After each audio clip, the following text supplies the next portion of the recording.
మిత్రులు cinema director Shri Jayashankar గారు వారి మొదటి మూవీ పేపర్ బాయ్ బాగా హిట్ అయిందని విన్నా. రెండో మూవీ అరి ఈ మూవీ కూడా అంతకన్నా బాగా హిట్ కావాలని నా కోరిక. నాకు ఈ మధ్యనే పరిచయం జయశంకర్ గారు. అంటే చాలా మంచి సినిమా తీయాలని తపన ఉండేటువంటి వ్యక్తి, సమాజానికి ఓ మంచి సందేశం ఇవ్వాలి అని భావించేటువంటి వ్యక్తి. మనం గతంలో అన్న రాయేష్ అని చెప్పినాడు, తెలంగాణకి వెళ్ళి యాక్టర్లు కానీ డైరెక్టర్లు కానీ ప్రొడ్యూసర్స్ కానీ తక్కువగా ఉన్నారు, అంతా ఆంధ్ర వాళ్ళే డామినేట్ చేస్తూ ఉన్నారని. వాస్తవం అది. తక్కువన్నారు. మీరు ఒక్క విషయం జ్ఞాపకం చేయదలుచుకున్నా, శ్యామ్ బెనగల్ చాలా గొప్ప డైరెక్టర్ మన తెలంగాణ ప్రాంతం నుంచి.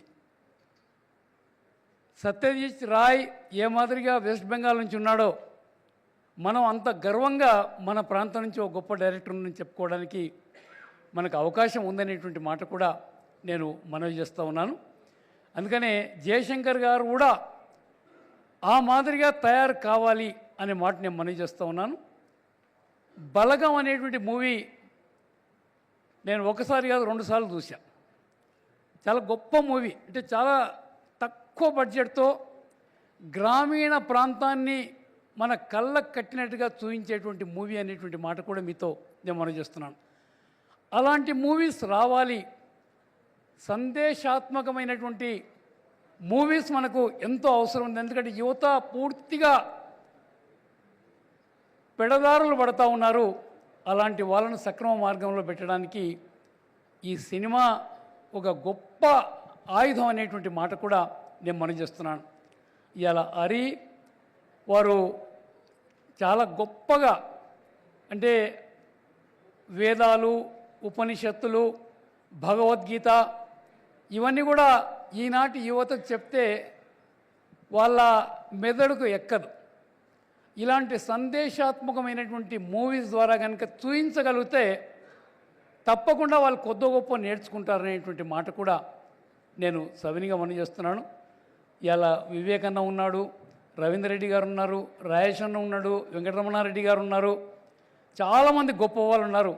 వాళ్ళందరూ కూడా నేను చేతులు జోడించి, అదే మాదిరిగా ఈ మూవీలో పనిచేసినటువంటి యాక్టర్సు, మిగతా టెక్నీషియన్స్ అందరు కూడా ఏదైతే జయశంకర్ గారికి సంపూర్ణంగా మద్దతు తెలిపినారో, వారు చాలా గొప్ప డైరెక్టర్, తెలంగాణ ప్రాంతం నుంచి మాకు ఉన్నాడని చెప్పుకొని మనం గర్వించే విధంగా వాళ్ళు తయారు కావాలని నేను మనసారా కోరుకుంటూ, నాకు ఈ అవకాశం ఇచ్చిన పెద్దలందరికీ నా హృదయపూర్వక నమస్కారాలు నేను తెలియజేస్తున్నాను. నాకు సుదర్శనాచారి గారు చాలా కాలం నుంచి పరిచయం, వారి దగ్గరే మన జయశంకర్ గారు నాకు పరిచయం. వారి మనవడు ఈరోజు ఇక్కడ మన మధ్యలో లేరు. వారు కూడా మన అంటే రావాల్సి ఉండే, ఎందుకో రాలేదు. అలాంటి వారు కూడా చాలా అంటే అరుదు, చాలా ఎంకరేజ్ చేశాడు వారిని, ముఖ్యంగా జయశంకర్ గారిని. అందుకని వారి ద్వారానే నేను ఇక్కడ రావడం జరిగిందనేటువంటి మాట కూడా నేను మనవి చేస్తూ, మళ్ళీ ఒక్కసారి జయశంకర్ గారికి నా హృదయపూర్వక అభినందనలు, ఆల్ ది బెస్ట్ విషెస్ తెలియజేస్తూ నేను సెలవు తీసుకుంటున్నాను. నమస్కారం. Thank you sir, thank you so much for your wishes and for your time. Thank you so much sir. అలాగే ఇప్పుడు మంత్రివర్యుల్ని వేదికపైకి పిలిచే సమయం వచ్చేసింది.